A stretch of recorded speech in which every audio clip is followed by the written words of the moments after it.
ప్రశస్తమైన దేవుని బిడ్డలారా, ప్రభువైన యేసు నామములో మీకందరికీ ఉదయకాల శుభములు తెలుపుతూ ఉదయకాల ప్రార్థనకు ప్రేమతో ఆహ్వానిస్తూ ఉన్నాను. దేవా, నా దేవుడవు నీవే, వేకువనే నిన్ను వెతికెదను. ఉదయమున నా కంఠస్వరము నీకినిపించెదను. నా ప్రార్థన నీ సన్నిధిని కాచి ఉంచుదును. నా మొర ఆలకించుము, నా ప్రార్థనకు చెవియొగ్గుము. నా ప్రాణమా, యెహోవాను సన్నతించుము. ఆయన చేసిన ఉపకారములలో దేనిని మరువకము.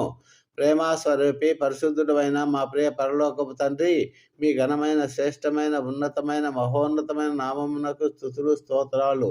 తండ్రి, గడిచిన కాలమంతయు మీ కృప రెక్కల నీడలోను, మీ రక్తపు కోటలోను దాచి ఆయుష్ను, ఆరోగ్యమును, సురక్షితాన్ని, క్షేమాన్ని అనుగ్రహించి రాత్రికాలమంతా మంచి నిద్రను, శక్తిని, బలాన్ని ఇచ్చి పునరుద్ధరించి మరొక నూతన దినములోకి మమ్మల్ని అడుగు పెట్టినందుకు మీకు వందనాలు, కృతజ్ఞతాస్తుతులు చెల్లిస్తున్నాం ప్రభువా.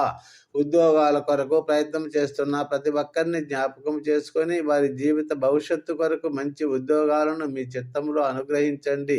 ఏకాంగులను సంసారాలు చేసే దేవుడు కనుక వివాహమునకు సిద్ధపడుతున్న యుక్త వయసు వచ్చిన వారిని జ్ఞాపకం చేసుకొని మంచి సాటి అయిన సహకారులను అనుగ్రహించి, వివాహం అన్ని విషయంలో ఘనమైనది కనుక అన్ని పరిస్థితులను అనుకూలపరిచి వివాహము ఘనంగా నీ కృపలో జరిగించమని వేడుకొంచున్నాము.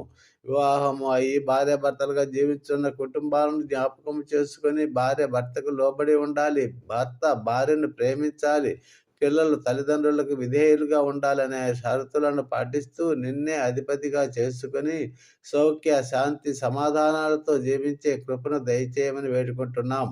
గర్భఫలము యెహోవా అనుగ్రహించు బహుమానము కనుక ఎవరైతే వివాహమై గర్భఫలము లేని వారిని జ్ఞాపకము చేసుకొని వారిలో ఉన్న లోటుపాటును సరిచేసి మీ గాయపడిన హస్తములతో తాకి గర్భమును తెరి సంతాన భాగ్యము దయచేయమని వేడుకుంటున్నాము దేవా.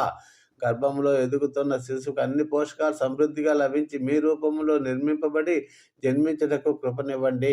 యవ్వనులు నీ వాక్యము చేతనే సరిచేయబడతారు కనుక ప్రతి యవ్వన బిడ్డను జ్ఞాపకము చేసుకుని యవ్వనేచ్ఛల నుండి దూరపరచండి. సైతాను చూపించి లోక ప్రేమలో పడి వారి జీవితాలను పాడు చేసుకుంటున్నారు. నీ వాక్యంతో సరిచేసి చెడ్డ ఆలోచనల నుంచి దూరపరచండి దేవా. తల్లిదండ్రులకు మంచి పేరు తేవాలి అనే మంచి ఆలోచనలు దయచేయండి.